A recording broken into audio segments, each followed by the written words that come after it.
Hi, I'm Laurie Sandell, author of The Impostor's Daughter, and this is how I stack up.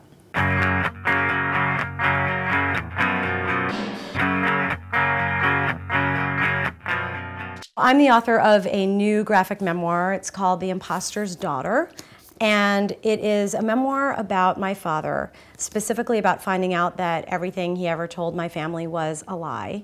This originally started as an essay that I wrote for Esquire, which came out in April of 2003, which I wrote anonymously and was called My Father the Fraud.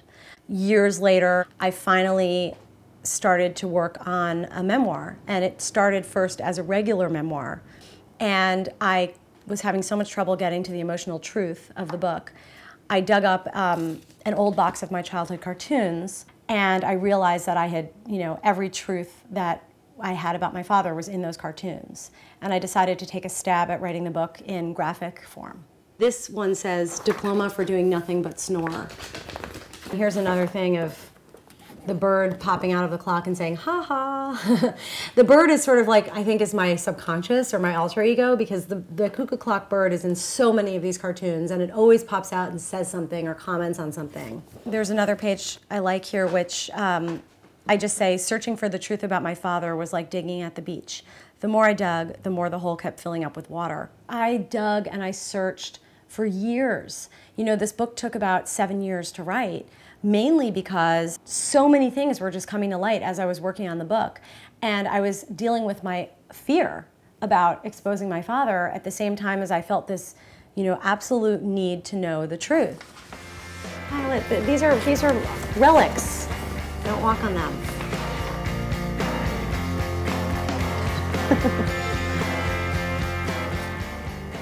If there's any book that is so good it devastates me, one is the memoir Autobiography of a Face by Lucy Graley. She was diagnosed with cancer of the jaw at the age of 9 and lost a third of her face.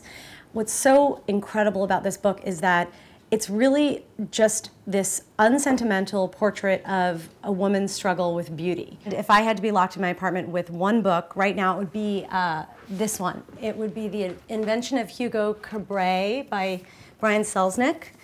I guess it's originally known as a children's book, but it's a graphic novel, and it just has the most stunning illustrations. I mean, one of these would take a really long time. Probably the author that I started reading the earliest was Philip Roth. I remember starting with his short story, The Conversion of the Jews, and Goodbye Columbus, when he was back in his sweet phase before he sort of, became angry and somewhat woman-hating. But he is, to me, he's one of my all-time favorite writers, and I do have a bunch of his books here, although a bunch of them are out there with friends that I've lent them to, and I want them back. My Life as a Man is missing, and that's one of my favorite Philip Roth books. To those of my friends that have borrowed my books, I don't know who all of you are, I can't remember anymore, but I would love to have my favorite books back.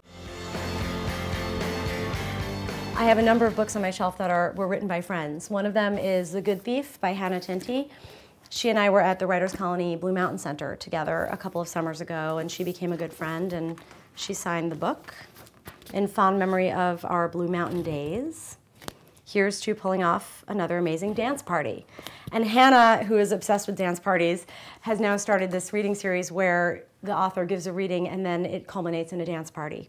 Susan Orlean, who wrote The Orchid Thief, I mean, she needs no introduction. I was at Yaddo with her last summer, and she's hilarious. She's great and curious about everything, and that's why she's constantly writing the most interesting, she's writing a piece for The New Yorker now about her chickens.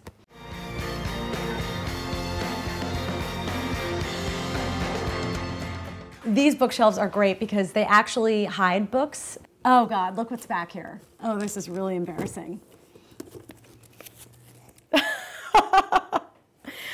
An ex-boyfriend gave this to me, actually. Let's see, what did he write?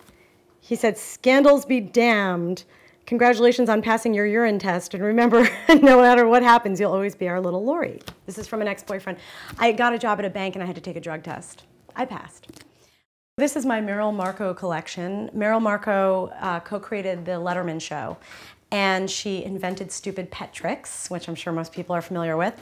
She also has written, I believe, 8 novels, and I think all of these are signed. I was her editor at Glamour Magazine. This book, It's My Fucking Birthday, is a novel that is about narcissistic parents, and I know there's some reality in there, and I really relate to this book. It's great.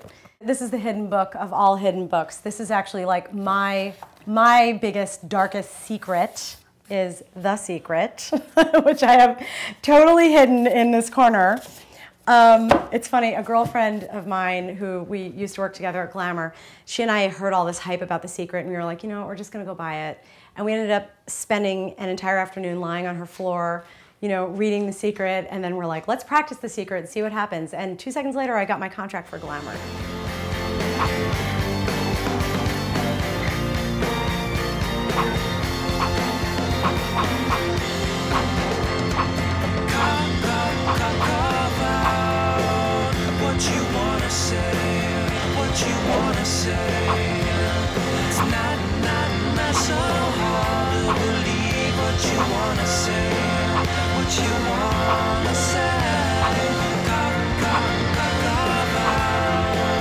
What you want.